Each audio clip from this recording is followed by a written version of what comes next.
Hi Nita, ഞാൻ റോമി. ഞാൻ ഇത് നീ അവള് അഴുകുന്നൊന്നും പറയാൻ കൊണ്ട് പറ്റില്ല.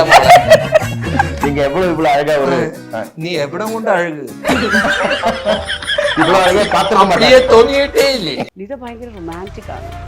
Okay, come on. അയ്യോ പ്രോമി ഒന്നും പറയല്ലേ. ഇതിനൊരു കൗണ്ടർ ഞാൻ പ്രതീക്ഷിക്കുന്നു. മൗനം വിദ്വാന ഭൂഷണം, മൗനം മന്ദന ഭൂഷണം, അതിമൗനം ഭ്രാന്തിന്റെ ലക്ഷണം. ഓ നിന്റെ ഒപ്പം മാസ്, നിന്റെ അപ്പന്റെ മാസം നോക്കാൻ എനിക്കറിയാൻ വേണ്ടി പിള്ളേർ ഉദ്ദേശിക്കണേന്ന് കൈമരും വരാൻ പാടില്ല. ഒരു മുത്തം തരാൻ പാടില്ല അതൊന്നും എന്റെ ഉപ്പാപ്പ പറഞ്ഞിട്ടുണ്ടാവില്ലല്ലോ. No no പ്രോമി. അതല്ല, ഒരു പുതിയ പ്രിൻസിപ്പിൾ വന്നപ്പോ ആ പ്രിൻസിപ്പിളിന് എക്സ്പീരിയൻസ് ഓർമ്മ പ്രിൻസിപ്പളിന് പ്രിൻസിപ്പളിന്റെ പേരെന്താ ഇപ്പൊ? ആകെ 5 വിഷയം. അതിൽ ഒരു വിഷയത്തിന് 3, ഒരു വിഷയത്തിന് 2, ഒരു വിഷയത്തിന് 4. അവസാനത്തെ മിടുക്കനായിരുന്നു. മിടുക്കൻ. എന്ത് ചെയ്തു? ആ മാർക്ക് ഷീറ്റ് അപ്പച്ചൻ അങ്ങ് ഫോട്ടോ ഫ്രെയിം ചെയ്തു. ഞാൻ എന്റെ പ്രഷ്യസ് ഗിഫ്റ്റ് എടാ ഫസ്റ്റ് കിട്ടിയതാ പറഞ്ഞത്. ഫസ്റ്റ് വേണമെങ്കിൽ പപ്പ മമ്മി ഒന്നുകൂടി കല്യാണം തന്നെ ഫസ്റ്റ് ആക്കാം. വിഴുങ്ങാൻ പറ്റുമോ? അവരുടെ ആഗ്രഹമല്ലേ. ഇവനെല്ലാം സന്തോഷം വരുമ്പോ മറ്റേ ഏതാണല്ലോ അങ്ങനെയുള്ള സന്തോഷിക്കണേ. മൂഞ്ചി മട്ടുന്ന മുനിസിപ്പാലിറ്റി മാറി ഇരിക്കും. നീ മൂഞ്ചിന്ന് ഉദ്ദേശിച്ചല്ല, ഞാൻ മൂഞ്ചിന്ന് ഉദ്ദേശിച്ച മലയാളത്തിലെ മൂഞ്ചിയാ. അയ്യോ ഇവര് തല്ലുണ്ടാക്കിയാ മതിയാക്കണോ? നമുക്ക് ചോദിച്ചു ഈ ഒരു കമന്റ് കേട്ടിട്ടുണ്ടോന്ന് പറയണം. ഇന്റർവ്യൂവിലും വന്നിട്ടുള്ളതാണ്. ഇപ്പൊ ഈ സിനിമ പ്രൊമോഷന്റെ ഇന്റർവ്യൂവിലൊക്കെ ധ്യാന്റെ കൗണ്ടറും പരിപാടികളൊക്കെ കഴിഞ്ഞു. ആ ധ്യാന്റെ ഇതൊക്കെ കഴിഞ്ഞ് കഴിഞ്ഞാൽ പിന്നെ നോക്കുമ്പോൾ മോഹിച്ചേട്ടനാണ് കൗണ്ടർ അടിക്കുന്നത്. ഈ കൗണ്ടർ അടി എന്ന് പറയുന്ന ഒരു സംഭവം, അല്ലെ തഗ് അടിക്കുന്നു എന്ന് പറയുന്ന ഒരു സംഭവം ഉണ്ട്. അത് കുറെ പേര്, അല്ല നിങ്ങൾക്ക് അറിയാമല്ലോ, അല്ലെ സ്കൂളിലൊക്കെ പറയാറില്ലേ മക്കളെ? പറ. അത് പിള്ളേരുടെ ലാംഗ്വേജ് ആണ് തഗ്ഗടിയൊക്കെ. എനിക്കറിയാൻ പാടില്ല തഗ്ഗടി ഒന്നും. നമ്മളിവിടെ ഞാൻ ആക്ച്വലി ഇപ്പോഴായാലും ഞാനിത് സംസാരിക്കണ നമ്മുടെ വീട്ടിൽ, ഞാനിപ്പോ എന്റെ വീട്ടിലിരുന്നല്ലേ സ്കൂളിൽ പറയാറില്ലേ ഫ്രണ്ട്സ്? കഴിഞ്ഞ ദിവസം ഇന്റർവ്യൂ പിന്നെ എല്ലാരും സീരിയസ് എന്ന് പറഞ്ഞു, ഓ നിന്റെ ഒപ്പം മാസ്. എന്റെ അപ്പന്റെ മാസം നോക്കാൻ തൊട്ട് അർത്ഥം എനിക്കറിയാൻ വേണ്ടി പിള്ളേർ തൊട്ട് ഉദ്ദേശിക്കണേന്ന്. അതൊന്നും പറ്റില്ലാട്ടാ, അത് നടക്കുന്ന കാര്യമല്ലെന്നല്ലേ. കണ്ടോ? അപ്പം PTA മീറ്റിങ്ങിനൊക്കെ പോകുമ്പം ആ ഒരു അല്ലേ, കോളേജിന്റെ PTA മീറ്റിങ്ങിന് ഞങ്ങള് പോയില്ല എന്ന് പറഞ്ഞിട്ടുണ്ട്. ഇതൊരു ഡിഗ്രിക്ക് പഠിക്കുന്ന ചെക്കന്റെ PTA മീറ്റിംഗ് അങ്ങനെ ഉണ്ടല്ലോ. ഡിഗ്രിക്കാണെങ്കിലും PTA മീറ്റിംഗ്. അവന് മമ്മി ഉണ്ടല്ലോ. ഞാനാ പോവാറ്. ആണല്ലേ? രണ്ടുപേരുടെയും വരില്ല. മടിയാണോ അതോ? അല്ല, പ്രോമിയുടെ ഒരു ഇതെന്താ വെച്ചാലേ, പ്രോമി എല്ലാം പ്രോമിയുടെ അപ്പച്ചൻ എന്താ ചെയ്തത് എന്നുള്ളതാണ് പുള്ളിയുടെ ഒരു ഇത്. പുള്ളിനെ വിളിക്കരുത് അങ്ങനെയല്ല, അപ്പനെ വിളിച്ചതല്ല. അപ്പച്ചൻ ചെയ്ത കാര്യങ്ങള് ഭയങ്കര ഫോളോ ചെയ്യുന്ന ആളാ. പ്രോമിയുടെ ഓർമ്മയിൽ അപ്പച്ചൻ പ്രീ ഡിഗ്രിക്ക് ചേർക്കാൻ വന്നിട്ടുണ്ടോ? അപ്പൊ അങ്ങനെയൊന്നും ചെന്നിട്ടില്ല. എല്ലാവരും ചേരുന്നു, പഠിക്കുന്നു. അപ്പച്ചൻ അങ്ങനെ കോളേജില് PTA മീറ്റിങ്ങിനും അങ്ങനെയൊന്നും പോവാറില്ല. പ്രോമി പറയണ ഇത്രയും വലിയ ചെക്കൻ്റെ PTA മീറ്റിംഗ് എന്തിനാ പോവാൻ? ഡിഗ്രിക്ക് പഠിക്കുന്ന ചെറുക്കന്റെ PTA മീറ്റിംഗ് വിളിക്കണത് തന്നെ ശരിയല്ല. അതാ ഞാനും ചോദിക്കുന്നു, എന്തിനത്? അല്ലെങ്കിൽ അവരിടയ്ക്കൊന്ന് വിളിച്ചോട്ടെ കേട്ടോ. പ്രശ്നം അവര് വിളിക്കുന്നത് നമുക്ക് വേണ്ടിട്ടാ, നമ്മുടെ മക്കൾക്ക് വേണ്ടിട്ടാ. പിന്നെ കുഴപ്പമില്ല. പിന്നെ പ്രീ ഡിഗ്രിയാണ്. നമ്മൾ പ്രീ ഡിഗ്രി അല്ലേ പഠിച്ചേ? അല്ലല്ല, പ്ലസ് 1 ആയിരുന്നു. പ്രീ ഡിഗ്രി പഠിക്കണമായിരുന്നു. നല്ലതായിരുന്നല്ലേ? പ്രീ ഡിഗ്രിയാണ്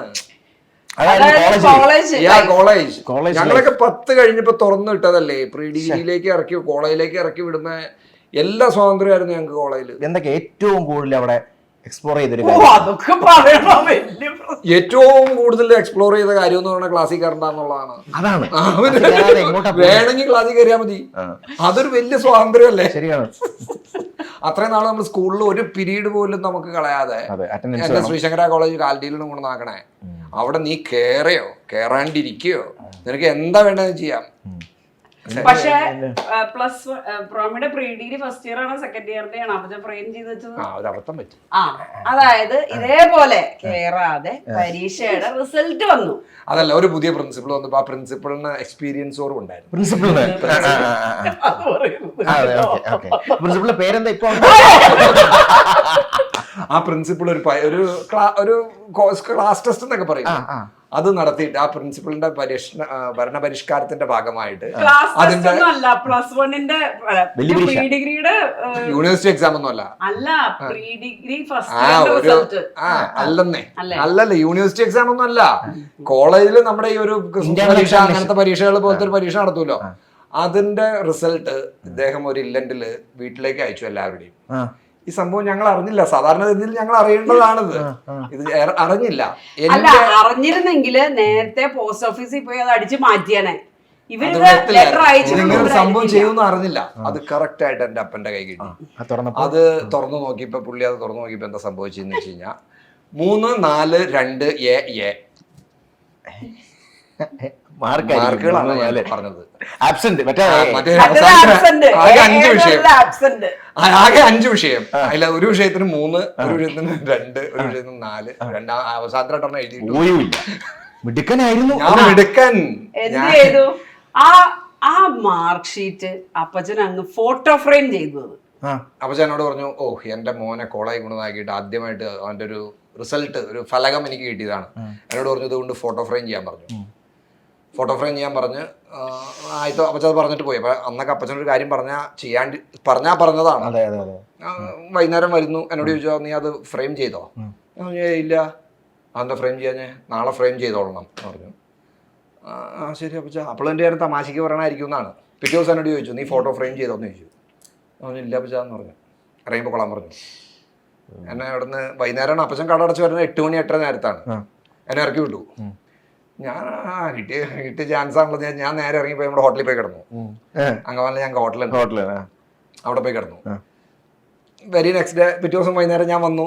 കോളേജിലൊക്കെ പോയി ഞാൻ വന്നു. എന്നോട് ചോദിച്ചു നിന്നോട് ഞാൻ പറഞ്ഞു കേട്ടില്ലേ, നീ അത് ഫ്രെയിം ചെയ്തില്ലേ എന്ന് ചോദിച്ചു. അപ്പൊ ഞാൻ പറഞ്ഞു അപ്പച്ചോ അതൊക്കെ എങ്ങനെ ഫ്രെയിം ചെയ്യണം, അതൊക്കെ ഫ്രെയിം ചെയ്ത് വെക്കണ്ട. അപ്പച്ചാ പ്ലീസ് ഇറങ്ങിപ്പോൾ കൊള്ളാൻ പറഞ്ഞു. ഞാൻ കിട്ടിയ ചാൻസ് ഇന്നലെ പോയി കിടന്ന് അർമാദിക്കാറുണ്ട് ഹോട്ടലില്. ഞാൻ അന്നും ചെന്നു. വൈകുന്നേരം ആയപ്പോൾ ഹോട്ടലിൽ ചെന്നു മാനേജറോട് ഞാൻ വിളിച്ചിട്ട് പറഞ്ഞു അന്ന് ആനന്ദരായെന്ന് പറഞ്ഞ മാനേജറാണ്. ഞാൻ പുള്ളിയോട് പറഞ്ഞു മാനേജറെ റൂം വേണം എന്ന് പറഞ്ഞു. അപ്പം മാനേജർ പറഞ്ഞു അല്ല സാറേ. അപ്പം വിളിച്ച് പറഞ്ഞു റൂം കൊടുക്കണ്ടാവും, റൂമില്ല എന്ന് പറയാണ്. അങ്ങനെ പറഞ്ഞോ? കിട്ടാവുന്ന സ്പീഡിൽ അടുത്ത ദിവസം കയറി തിരിച്ചു വന്നു ഇവിടെ വീട്ടിൽ വന്നു. അറിയാതെ പറ്റിയതാണ്. തിരിച്ച് കയറ്റി കൊടുത്തോണ്ട് നാളെ ഫ്രെയിം ചെയ്തിട്ട് വന്നോളാം. ശരി, അങ്ങനെ ഗതി കെട്ട് ഞാൻ ഫ്രെയിം ചെയ്തു. ഫ്രെയിം ചെയ്ത് അത് ഇവിടെ മെയിൻ ഹോളിൽ അപ്പച്ചൻ തൂക്കിയിടാനായിട്ടുള്ള ഒരു ശ്രമം നടത്തി. അപ്പോഴേക്കും ഞാൻ എൻ്റെ പെങ്ങന്മാർ, എനിക്ക് 5 സഹോദരിമാരാണുള്ളത്. പെങ്ങന്മാരെയൊക്കെ വിളിച്ച് ചേട്ടന്മാരും ഉണ്ട്. എല്ലാവരോടും ഞാൻ പറഞ്ഞു ചതിക്കരുത്, ഈ സാധനം ഇങ്ങനെ ഇട്ട് വെക്കരുത്. 3, 4, 1 A. എന്നാ ഒരു ഐഡിയ ഉണ്ടായിരുന്നു. ഒന്നിന് പോകാതിരുന്ന A ഗ്രേഡ് അന്ന് ഗ്രേഡ് ഒന്നും ഇല്ല, അന്നൊക്കെ പക്ഷെ അതിനുശേഷം ഒരു 5-6 മാസം പക്ഷെ അതൊക്കെ ചെയ്തു. അപ്പച്ചന്റെ റൂമിൽ അത് പ്രദർശിപ്പിച്ചു. ഇവിടെ ആൾക്കാരൊക്കെ അന്ന് ആരും വന്നാലും അടുത്ത് കാണിക്കുമായിരുന്നു. പക്ഷെ അതിനുശേഷം ഒരു 5-6 മാസത്തിന് ശേഷം ഞാൻ പിന്നെ ചേച്ചിമാരൊക്കെ വരുമ്പോൾ അവരെയൊക്കെ മണിയടിച്ച് ഞാൻ ഈ ഹോളിൽ നിന്ന് മാറ്റി അപ്പച്ചന്റെ റൂമിലേക്ക് മാറ്റി ഷിഫ്റ്റ് ചെയ്തു. പിന്നെ അതൊരു കൊല്ലത്തിലുള്ളത് എവിടെയോ കാണാണ്ടായി. എങ്ങനെ? എന്റെ അതിന്റെ പിന്നിൽ ആരാണെന്ന് മനസ്സിലായില്ലേ? സ്ട്രോങ് കൈകൾ ഉണ്ടെന്ന് എനിക്ക് അറിയാം. അപ്പൊ അങ്ങനത്തെ ചില ഇതുകളൊക്കെ ഉള്ളത് പാവമായിട്ട് പറഞ്ഞ് പിന്നെ അത് കാണാതായിരുന്നു. നിതനെ കാണിച്ചിട്ടില്ലേ അത്? അങ്ങനെ നിങ്ങള് ഫസ്റ്റ് ഈ ഒരു സംഭവമൊക്കെ പറയുന്ന എപ്പോഴാണ്? ഇങ്ങനത്തെ സ്റ്റോറികളും കാര്യങ്ങളൊക്കെ ചേച്ചിയുടെ പറയുന്ന എപ്പോഴാണ്? ഏത് കാലഘട്ടത്തിലാണ് ഇതൊക്കെ? കല്യാണം കഴിഞ്ഞിട്ടാ പറഞ്ഞത്. കല്യാണം കഴിഞ്ഞിട്ട് ഞാൻ ഇവിടെ വന്ന് ഒരു 1-2 ആഴ്ച കഴിഞ്ഞപ്പോ ഈ സാധനം എന്റെ കയ്യിലേക്ക് കിട്ടുമായിരുന്നു. ഇവിടെ എവിടെയോ കിടന്ന് എന്റെ കയ്യിൽ കിട്ടിയപ്പോ എന്താന്ന് ചോദിച്ചു. എനിക്ക് മനസ്സിലായില്ല. കാരണം ഒരു ഫോട്ടോ ഫ്രെയിം ഉണ്ട് അതിന്. ഇത് മാർക്ക്ഷീറ്റ് ഫ്രെയിമിൽ വരേണ്ട കാര്യം എന്താന്ന് നമ്മൾ ചിന്തിക്കുമല്ലോ. ഒരു കാരണവശാലും വരില്ലല്ലോ. ഓക്കെ, ശരി. ഇനി ഒരു ചെറിയ സെഗ്മെന്റ്, അതായത് ഇൻട്രസ്റ്റിംഗ് പരിപാടിയാണ്. നമ്മളൊരു ക്വസ്റ്റ്യൻ ചോദിക്കുമ്പോൾ അതിൻ്റെ ആൻസർ പറയുന്ന ഒരു രീതി ഉണ്ടല്ലോ. അതായത് ഇപ്പോൾ രാവിലെ നമ്മളൊക്കെ എണീക്കുമ്പോൾ എടാ ചായ കുടിച്ചോ? കുടിച്ചപ്പാ, ഇതാണല്ലോ. പക്ഷെ ഇത് നിങ്ങൾ 2 ടീമായിട്ട് തിരിയുന്നു. ഓക്കെ, ക്വസ്റ്റ്യന് ഉള്ള ആൻസർ പറയുന്നത് എടാ ചായ കുടിച്ചോന്ന് ചോദിക്കുമ്പോൾ ഇന്നലെ ബ്രഷ് ചെയ്തേ ഉള്ളൂ. എവിടാ പോകുന്നത്? സമയമായിട്ടില്ല. ഇങ്ങനെ വിരുദ്ധമായിട്ടുള്ള ആൻസർ പറഞ്ഞുകൊണ്ടിരിക്കണം. അത് ടൈം എടുക്കരുത്, ഫെഡാഫെഡായിട്ട് പറയും. ഫോർ എക്സാമ്പിൾ നമ്മൾ ജസ്റ്റ് ഒന്ന് ട്രൈ ചെയ്യാം. എന്തെങ്കിലും ചോദിച്ചോ മോനെ? വാച്ച് കേടായി മോനെ. വീണ്ടും ചോദിക്കാം. അങ്ങനെ അപ്പം ഉത്തരം പറയരുത്. ഉത്തരം പറയരുത്. ഉത്തരത്തിന് പകരം വേറെ ഉത്തരം പറയണം. അത് പെട്ടെന്ന് പറയണം. അപ്പൊ നിങ്ങൾ രണ്ടും ടീം പറഞ്ഞു ആരൊക്കെയാണ് ടീം? നിങ്ങൾ രണ്ടും ടീം. ആയിക്കോട്ടെ, ഞങ്ങൾ രണ്ടുമാണോ? യെസ്, നിങ്ങൾ രണ്ടും. അപ്പൊ ആദ്യം ഒരാളെ ടു ഒരാൾ, അതാണ് ഫസ്റ്റ്. അപ്പൊ മോന് അപ്പൻ്റെ അടുത്ത് ചോദിക്കാം ക്വസ്റ്റ്യൻ, അപ്പൻ ഡിഫറെന്റ് ആൻസർ പറഞ്ഞോ. ഓക്കെ, അത് കഴിഞ്ഞിട്ട് നേരെ തിരിച്ചു ഉണ്ടാവും. ഇതേ സിസ്റ്റം. ഓക്കെ, അപ്പം ഉത്തരം പറയുമ്പോൾ തന്നെ അടുത്ത ക്വസ്റ്റ്യൻ ചോദിച്ചോണം. അത് പ്രിപ്പയർഡ് ആയിരിക്കും. ചോദ്യങ്ങൾ മനസ്സിലുണ്ടാക്കി അയ്യോ അങ്ങനെ പടപടേന്ന് ക്വസ്റ്റ്യൻ പറഞ്ഞോ. അല്ലെങ്കിൽ ചേച്ചിക്ക് വേണമെങ്കിൽ ചേച്ചിക്ക് സ്റ്റാർട്ട് ചെയ്യാം. ഞാൻ സ്റ്റാർട്ട് ചെയ്യാം. അടുത്ത ദിവസം നീ ചോദിച്ചോ. ആയിക്കോട്ടെ. അപ്പൊ അപ്പനും അമ്മയും കൂടെ ഉള്ള യുദ്ധമാണ്. അപ്പനും അമ്മയാണോ? പിടിക്കാം. Okay, set. ഫ്രോമിക്ക് ഏറ്റവും ഇഷ്ടപ്പെട്ട ഡ്രസ് ഏതാ? പശുവിന്റെ പാലല്ലേ നല്ലത്. അപ്പൊ എന്താ മീശ ഫ്രോമിക്ക് പഠിക്കുന്ന ഇഷ്ടമാണോ? ജീൻസാ നല്ലത്. എനിക്ക് ജീൻസ് ഇടുന്ന ഇഷ്ടം. പക്ഷെ അപ്പൊ നിനക്ക് ആരാ ഒരു ബോയ് ഫ്രണ്ട് ഉണ്ടായിന്ന് പറഞ്ഞു മറ്റേ കല്യാണത്തിന് മുമ്പ്? ഞാനിപ്പോ പോണില്ല. അന്ത്യേ അതിനിപ്പോ കുഴപ്പമില്ല. ആണല്ലേ? ഓക്കെ, അപ്പൊ നമുക്കെന്നാ ഞാൻ അടുത്ത ആഴ്ച ഒന്ന് ദുബായിക്ക് പോകണ്ട്. എന്നിട്ട് പോണ്ടോ? എനിക്ക് നാളെ ഒരു ഡാൻസ് പ്രോഗ്രാം ഉണ്ട്. ദുബായിക്ക് പോകണ്ടോന്ന് ചോദിക്കുമ്പോ ഡാൻസ് പ്രോഗ്രാമിന്റെ കാര്യം പറയണേ. പ്രോമിക്ക് ബിരിയാണി വേണോ? ഇവനിഷ്ടം മറ്റേതല്ലേ? നിന്റെ ക്ലാസ് എങ്ങനെ ഉണ്ടായി ഇന്നത്തെ? അത് പോയി. അത് പോയെന്ന്. അല്ല,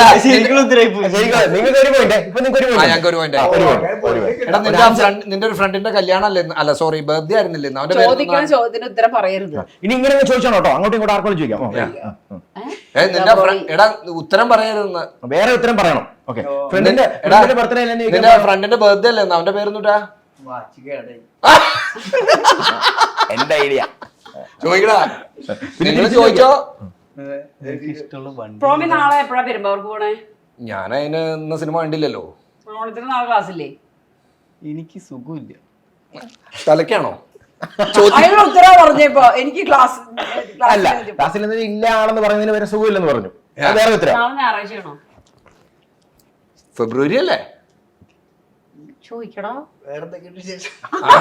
ഇവന് വേറെന്തുണ്ട് വിശേഷമുള്ളോ? എടാ, ഓഗസ്റ്റ് 22 അല്ലേ കല്യാണം അറിഞ്ഞ പപ്പയുടെ മമ്മിയുടെയും? ദൈവമേ, കല്യാണത്തിനോ പപ്പയുടെ മമ്മിയുടെ കല്യാണത്തിനോ? ആണോ? ഓക്കെ. നിനക്ക് ഒട്ടകപ്പാലാണോ അതെ കഴുതപ്പാലാണോ ഇഷ്ടം?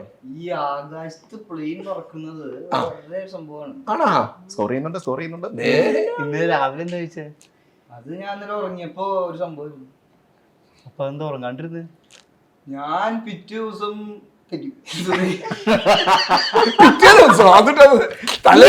നീ എന്താ പറയാൻ മനസ്സിലാ പറഞ്ഞോ.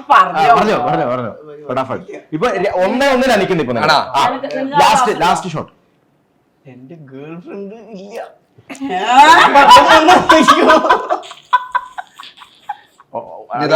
മനസ്സിൽ നാളെ ലിസ്റ്റിന്റെ ഒരു സിനിമയ്ക്ക് വിളിച്ചാൽ പോവോ? എന്റെ നെയിൽ പോളിഷിന്റെ കളർ എനിക്ക് ഇഷ്ടപ്പെട്ടില്ല. ഒരു ഫിലിം ഒരു പ്രൊജക്ട് വന്നിട്ടുണ്ട്, നല്ല പ്രൊജക്ട്. അത് ചെയ്യോ? പ്രോമിക്ക് നാളെ വേറെ എന്തെങ്കിലും പരിപാടികളുണ്ടോ? നിതയുടെ ക്ലോസ് ഫ്രണ്ടിന്റെ പേരെന്ന് പറഞ്ഞേ.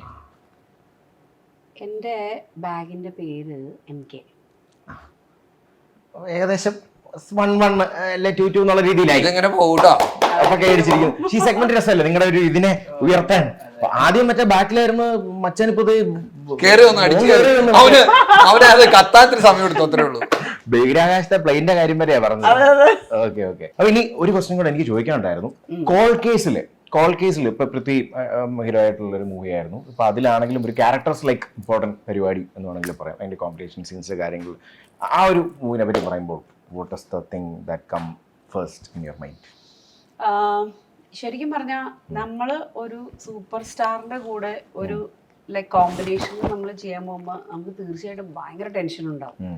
പ്രത്യേകിച്ച് പൃഥ്വിരാജിനെ പോലെ ഭയങ്കര എന്താ പറയാ, ലൈക്ക് ഡയലോഗ്സിന്റെ കാര്യത്തിലായാലും എല്ലാം ഭയങ്കര പെർഫെക്റ്റ് ആയിട്ട് ചെയ്യുന്ന ഒരാളുടെ കൂടെ ചെയ്യാൻ പോകും.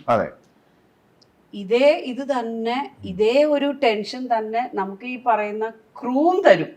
അതായത് നമ്മൾ ഡയലോഗ്സ് ഭയങ്കര കൃത്യമായിട്ട് പഠിച്ചിരിക്കണം. അതിന് ആ പൃഥ്വിയായിട്ടുള്ള കോമ്പിനേഷൻ സീസൺ അതിന് മുമ്പ് 2-3-4-5 റിഹേഴ്സൽ നമ്മളെ കൊണ്ട് ചെയ്യിപ്പിക്കും. ഈ ആളിങ്ങനെ ലൈക്ക് കാരവനിൽ നിന്ന് ഇറങ്ങി സെറ്റിൽ ലൈക്ക് ഈ പറയുന്ന സെറ്റിലേക്ക് വരാൻ പോകുന്ന അല്ലെങ്കിൽ നമ്മൾ റെഡി ആയിട്ടിരിക്കുന്ന സീനിലേക്ക് ആള് വരാൻ പോകുമ്പോഴത്തേക്കും എല്ലാവരും ഇങ്ങനെ പറ്റി വരുന്നു, സൈലന്റ് റെഡി അല്ലേ എന്നൊക്കെ പറഞ്ഞിങ്ങനെ ഇങ്ങനെ ഒരു ഉണ്ടാക്കിയെടുക്കുന്ന ഒരു സംഭവം ഉണ്ടല്ലോ. അത് അപ്പോഴത്തേക്കും നമ്മുടെ ഹാർട്ട് ഇങ്ങനെ പേടിച്ചിടിച്ച് പക്ഷെ ഈ പറയുന്ന നമ്മുടെ ഈ പറയുന്ന ആരാണെങ്കിലും സ്റ്റാർസ് വന്നിരിക്കുമ്പോ സത്യത്തിൽ നമ്മൾ ശരിക്കും ഭയങ്കര കൂളാവും. കാരണം അവര് ഭയങ്കര ഫ്രീ ആയിട്ട് അല്ലെങ്കിൽ അവരെ നമ്മളെ കംഫർട്ടബിൾ ആക്കി ആ ഒരു രീതിയിലാണ് അവര് മാനേജ് ചെയ്യുക. അപ്പൊ നമ്മളായിരിക്കും എന്തിനാ ഇത്രയും പേടിപ്പിച്ചേ നമ്മളെ. അതിപ്പോ മമ്മൂക്കയുടെ കൂടെ ചെയ്തപ്പോഴായാലും അങ്ങനെ തന്നെയായിരുന്നു. എല്ലാവരും ഇങ്ങനെ ഭയങ്കര ഇങ്ങനെ അങ്ങനെ പറഞ്ഞു നമ്മളെ പേടിപ്പിക്കും. പക്ഷെ ശരിക്കും പറഞ്ഞാൽ അവര് ഭയങ്കര കൂളായിട്ട് നമ്മുടെ കൂടെ കംഫർട്ടബിൾ ആയിട്ട് ഓക്കെ ഇത് ഓക്കെ അല്ലേ, ഇതിങ്ങനെ ചെയ്യാൻ പറ്റില്ലേ, ഇതിങ്ങനെ കുറച്ചുകൂടെ ചെയ്താൽ നല്ലതായിരിക്കും എന്നൊക്കെ രീതിയിൽ പറയുമ്പോൾ നമ്മള് ശരിക്കും കൂൾ ഡൗൺ ആവും.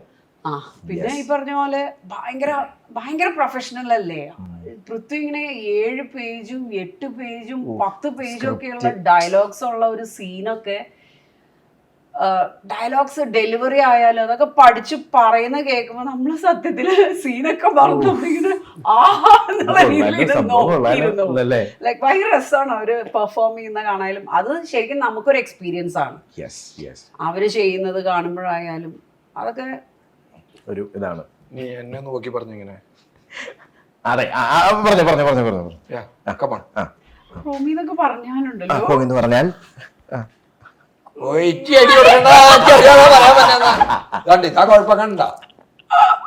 പറയാൻ പക്ഷെ എന്നാലും ഒരുപാടുണ്ട്. തിരിച്ചു പറയാനാണെങ്കിലോ അത് ഇത് പറയുമ്പോ ഈ സൗണ്ട് വേണ്ടെന്നാ റൊമാൻറ്റിക് ആവണില്ല. ഞാനൊന്ന് റൊമാൻറ്റിക് ആയി വരുമ്പോഴേക്കും എന്നോട് എന്ത് ഈ സൗണ്ട് എന്നാ അതിന് വേറെ സാധനം ഞങ്ങളുടെ കയ്യിലുണ്ട് അല്ലേ? സ്ലേറ്റ് ഉണ്ട് ബ്രോമി, വീണ്ടും സ്ലേറ്റ്. അതെ സ്ലേറ്റ് പെൻസിൽ തരും. അപ്പൊ നോക്കട്ടെ, കോപ്പി അടിക്കാട്ടോ നമുക്ക് പറഞ്ഞു തന്നെ. അതെ കാണിക്കരുതേ, അങ്ങോട്ടും ഇങ്ങോട്ടും കാണിക്കരുത്. എഴുതി ഉടനെ കൈ മുകളിലോട്ട് വെക്കണം. ബോർഡ് മുകളിലേക്ക് അല്ലല്ല കൈ പെൻസില്, കാരണം പിന്നെ തിരുത്താൻ പറ്റത്തില്ലല്ലോ. ഓ അങ്ങനെ പിന്നെ അങ്ങോട്ടും ഇങ്ങോട്ടും നോക്കരുത്. ഓക്കെ, നിങ്ങൾ ടീമാണ് കേട്ടോ, ഉറപ്പുവരുത്തോ. അതുകൊണ്ട് ഓക്കെ. നിങ്ങൾ 2 പേരില് ആരാണ് ഏറ്റവും കൂടുതൽ ഇപ്പൊ പറഞ്ഞതുമായിട്ട് ആഡ് ഓൺ ഞാൻ ചെയ്യുവാണ് ഹൈലി റൊമാൻറ്റിക്? എഴുതിക്കോ, കാണിക്കരുത്, അധികം ഉരപ്പിച്ചെഴുതരുത്, അപ്പൊ പേര് അറിയാൻ പറ്റും. ആരാണ് ഇതാ? ആണോ? ചേച്ചിയാണ്. ഞാൻ തിരിച്ചോർത്ത് കേട്ടോ, പല സത്യങ്ങളും പുറത്തു വരും. ആണല്ലേ? ഇത് ഭയങ്കര റൊമാൻറ്റിക് ആണ്. അയ്യോ പ്രോമിയൊന്നും പറയണല്ലേ. അല്ല, ഇതിനൊരു കൗണ്ടർ ഞാൻ പ്രതീക്ഷിക്കുന്നു. ഇത് ട്രൂത്ത് ആണ്. മൗനം വിദ്വാന ഭൂഷണം, മൗനം മന്ദന ഭൂഷണം, അതിമൗനം ഭ്രാന്തിന്റെ ലക്ഷണം. ഓക്കെ, അടിപൊളി. അതുകൊണ്ട് നിങ്ങൾക്ക് വായിക്കാം. ഓക്കെ. നിങ്ങൾ അങ്ങോട്ടും ഇങ്ങോട്ടും ട്രിപ്സും പരിപാടികളൊക്കെ പോയിട്ടുണ്ടെങ്കിലും ഞാൻ ഒരു എമൗണ്ട് വെച്ചിട്ടല്ല പറയുന്നത്, എന്നാലും കൊടുത്തതിൽ വെച്ച് ഏറ്റവും മക്കളുടെ കാര്യം പറയുന്നത് അതല്ലാതെ ഏറ്റവും പ്രഷ്യസ് ആയിട്ട് അങ്ങോട്ടും ഇങ്ങോട്ടും കൊടുത്തിട്ടുള്ള ഒരു ഗിഫ്റ്റ്, അല്ലെങ്കിൽ റോമിഷൻ ചേച്ചിക്ക് തന്നൊരു ഗിഫ്റ്റ് എന്താണ് ചേച്ചി എഴുതുക, ചേച്ചിക്ക് പ്രോമി അങ്ങോട്ട് തിരിച്ചു കൊടുക്കുക. അത് പ്രോമിഷൻ എഴുതുക. ഓക്കെ, അത് റീസെന്റ് ആവാം, അല്ലെങ്കിൽ കല്യാണം കഴിഞ്ഞോ കൊടുത്തതോ കിട്ടിയതോ. അതായത് കിട്ടിയത് അവിടെ എഴുതുക, എനിക്ക് കിട്ടിയത് എഴുതുക, ഇങ്ങോട്ട് കിട്ടിയത് അവിടെ എഴുതുക. അത് ഭയങ്കര പ്രശ്നം. അതൊരു ചിലപ്പോൾ ഒരു തിങ് ആവാം, അല്ലെങ്കിൽ വാട്ടെവർ റീസെന്റ് ആവാം ചിലപ്പോൾ അത്, അല്ലെങ്കിൽ ആ ഏർലി മാരേജ് ടൈമിലായിരിക്കാം, അല്ലെങ്കിൽ എന്തു ആവാം. എനിക്ക് കിട്ടിയ ഗിഫ്റ്റ് ഞാൻ എഴുതി. എനിക്ക് കിട്ടിയത് എഴുതി. അപ്പൊ ഇനി ഞാൻ ചോദിക്കാൻ പോകുന്നത് എങ്ങനെയാണെന്നറിയോ? എന്തായിരിക്കും പ്രോമിഷന് കൊടുത്തത് എന്തായിരിക്കും അവിടെ പറയാൻ ചാൻസ്? അല്ല, ഇങ്ങോട്ട് കിട്ടിയത് പറ.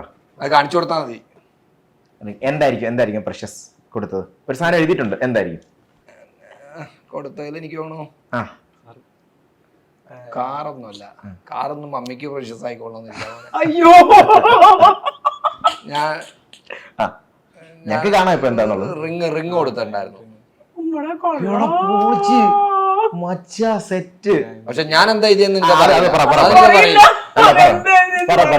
എന്താ അങ്ങനെ കൊടുത്തത്? പറയാൻ സാധ്യത കുറവാണ്. ചേച്ചിക്ക് മനസ്സിൽ ഫീൽ ചെയ്യുന്ന ഒരു സംഭവം ഉണ്ടാവില്ല, അതായിരിക്കും റോമിച്ചന് ഏറ്റവും പ്രഷ്യസ് ആയിട്ട് തോന്നിയത്. കാണിക്കരുത്.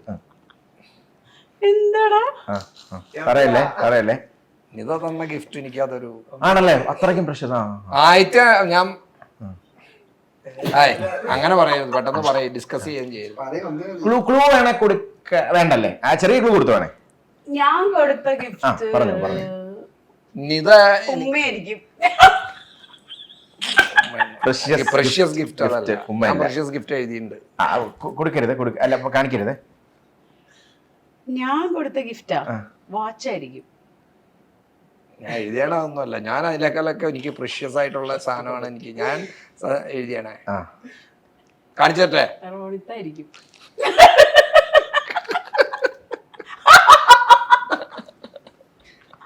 അപ്പൊ അതല്ലേ മക്കളുടെ പേര് എഴുതരുതെന്ന് പറഞ്ഞിട്ടുണ്ട്. എടാ ഫസ്റ്റ് കിട്ടിയതാ പറഞ്ഞ ഫസ്റ്റ്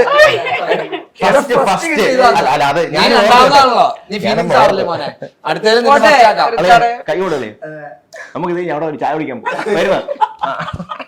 അല്ല ഫസ്റ്റ് അല്ല, അത് പോയിന്റ് വാലിഡ് ആണ്. അല്ല, നീ വേണമെങ്കിൽ പപ്പ മമ്മി ഒന്നുകൂടി കല്യാണം തന്നെ ഫസ്റ്റ് ആക്കാം. വേണമെങ്കിൽ നോക്കാം. അത് തന്നെ. ഓക്കെ, അപ്പൊ ഇത് ചോദിക്കാൻ പറ്റുമോ? അവന്റെ ആഗ്രഹമല്ലേ ഇതേ ചോദ്യത്തോടെ സെക്കൻഡ് ഗിഫ്റ്റ് എന്ന് ചോദിച്ചു കഴിഞ്ഞാൽ അവന്റെ പേര് എഴുതാൻ വേണ്ടി എഴുതിക്കോ. എനിക്ക് തന്നതല്ലോ സെക്കൻഡ് ഗിഫ്റ്റ് ചേച്ചി പ്രോമിസിന് കൊടുത്തേ. അവനൊരു വിഷമം വേണ്ട. ഒന്ന് ഗസ് ചെയ്തേ.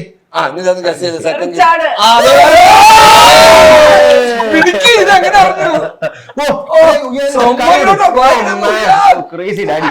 ഞാൻ വേറെ ഗിഫ്റ്റ് ഒന്നും കൊടുത്തിട്ടില്ല. സന്തോഷിക്കേ, എനർജി. ഓക്കെ, ഇവനെല്ലാം സന്തോഷം വരുമ്പോ മറ്റു വരാനുള്ള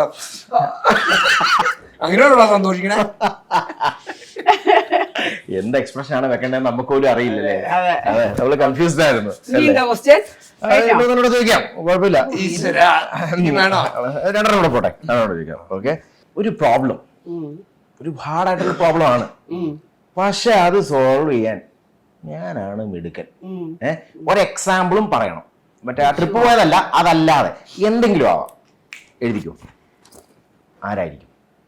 അല്ല, സോൾവ് ചെയ്യാൻ ആരാ മിടുക്കൻ എന്നുള്ളത് എഴുതാം. മിടുക്കൻ അല്ലെ മിടുക്കി, വാട്ടെവർ. ഓണത്ത് നോക്കുവാണേ. ഓക്കെ, കാണിച്ചോ. അത് അടിപൊളിയായിട്ടുണ്ട് അങ്ങനെ എഴുതിയത്. കാരണം രണ്ടുപേർക്കും മ്യൂച്വലി ആ ഒരു നിജ എഴുതിയത് പ്രോമിഷനാണ്. അപ്പൊ നിങ്ങക്ക് ഒന്ന് കൈ കൊടുക്കൂ, വേണം കെട്ടിപ്പിടിച്ചോളൂ. Okay, okay, carry on. ഇപ്പൊ ഞങ്ങൾ താഴെ മറ്റേ പാട്ട്, ഹായ് മാലിനി, ഹായ് നിത, ഞാൻ പ്രോമി, ഞാൻ ഇത് നീ അവള് അഴുകുന്നൊന്നും പറയാൻ എന്നെ കൊണ്ട് പറ്റില്ല. நீங்க எவ்வளவு இவ்வளவு அழகா ஒரு நீ எவ்வளவு கொண்டு அழகு இவ்வளவு அழகா காத்துக்க மாட்டே தோணிட்டே இல்லை.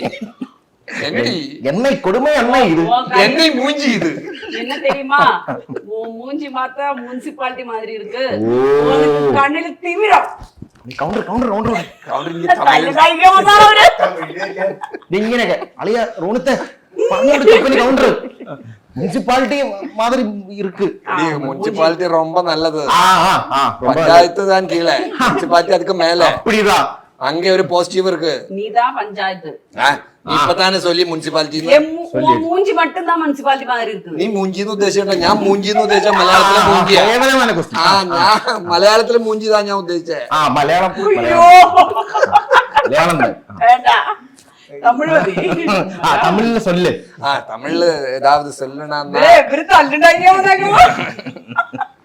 എന്നെ തമിഴ് ആൾക്കാർ കൊന്നിടും, കൊന്നിടുവേന്ന്. അതെ, സുട്ടിടുവേ. ഓക്കേ, ഇനി അടുത്തത്. റെഡി? ഈ നിങ്ങളുടെ രണ്ട് മിടുക്കന്മാരായ കുട്ടികൾ, ഇവരിൽ ആരെയായിരുന്നു ഏറ്റവും പാട്? അതായത് കുസൃതി പറഞ്ഞാൽ അങ്ങ് അറ്റം എന്ന് വേണമെങ്കിൽ പറയാം. അതിന്റെ പറയരുത്, നിങ്ങൾ എഴുതി ചോദിച്ചാൽ കേട്ടില്ല. രണ്ടുപേരില് അങ്ങേ അറ്റം, അതായത് ഒരു ഇൻസിഡന്റും പറയണം. ആ ഒരു സംഭവം പൊന്നു മക്കളെ, ഇവനെ കൊണ്ട് അന്നത്തെ ആ ഒരു ദിവസം ഇവനെ കൊണ്ട് വിട്ട പാട്. അങ്ങനെ ഒരു സംഭവം ഉണ്ടെങ്കിലും പറയണം. ഇവർ രണ്ടുപേരിൽ ആരാണ്? ആ എഴുതി കഴിഞ്ഞല്ലേ ചേച്ചി? മക്കളെ ഇപ്പോഴാണ് നിങ്ങൾ റിയലൈസ് ചെയ്യാൻ പോകുന്നത്. അവർക്ക് ഓൾറെഡി ആൻസർ അറിയാം. അറിയാല്ലേ? ഓക്കെ, കാണിച്ചോളൂ. ശരിയാണോ? റോണിത്. അയ്യോ എന്റെ റോണിത്, അതെ. ഓക്കെ, അപ്പൊ പറയൂ. റോണിത്. അപ്പൊ പറയൂ. എന്ന് വെച്ചാ ഭയങ്കര പൊരുവരുപ്പനായിരുന്നു. ഒന്ന് രാത്രി ഉറങ്ങൂലായിരുന്നു അവൻ. റോമിച്ചിനെ പോലെ തന്നെ ആയിരുന്നു. അവന്റെ റോമി രാത്രി 10 മണി 10:30 ഉറങ്ങണ ആളാ. ഞാൻ ഡീസന്റാ ഉറങ്ങണ കാര്യത്തില് ഉറങ്ങണ കാര്യത്തിൽ ഡീസന്റ് ആണ്. ഉറങ്ങി കഴിഞ്ഞാൽ ഡീസന്റ് ആണെന്ന് ഉദ്ദേശിച്ച.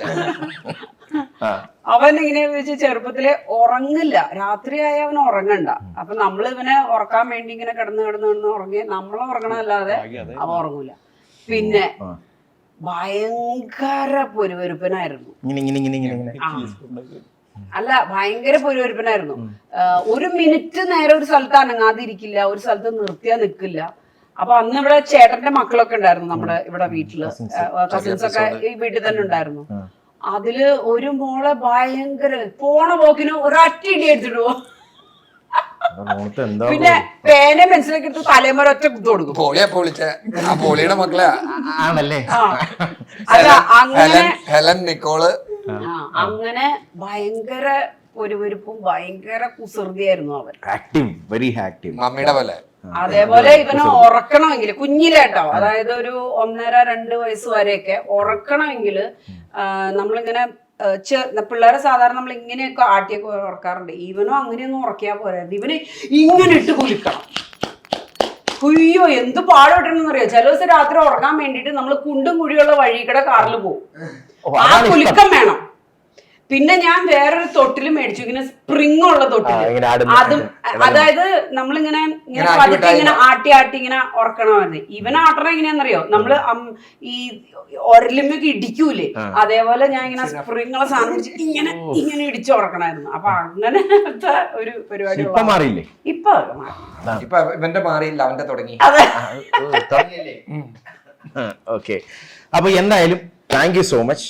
അടിപൊളിയായിരുന്നു. ഞങ്ങൾ we had lot of fun. അടിപൊളി. ഇത് കഴിഞ്ഞ് ഇനിയിപ്പോൾ ഞങ്ങൾ ഇവിടുന്ന് ഫുഡൊക്കെ കഴിച്ചിട്ടേ പോകുന്നുള്ളൂ. ബിരിയാണി ഉണ്ടാക്കി വെച്ചിട്ടുണ്ടെന്നാണ് പറഞ്ഞത്. അപ്പൊ എന്തായാലും താങ്ക് യു. നമുക്ക് എല്ലാവർക്കും കൂടെ സോ താങ്ക് യു. അപ്പൊ നിങ്ങൾ അടിച്ചുപൊളിച്ചില്ലേ? ഹാപ്പി അല്ലായിരുന്നോ? കുറച്ച് കാര്യങ്ങളൊക്കെ ഇപ്പോഴാണ് തമ്മിൽ അറിയുന്നതെന്നൊക്കെ പറയുന്നു. പല കാര്യങ്ങളും എന്തായാലും നല്ലൊരു സമയമായിരുന്നു ശമ്പന്റെ ഒപ്പം. ഞങ്ങൾ വിചാരിച്ചു, ശമ്പൻ ആദ്യം കണ്ടപ്പോൾ വിചാരിച്ചു ഭയങ്കര സീരിയസ് ആണ്, ഭയങ്കര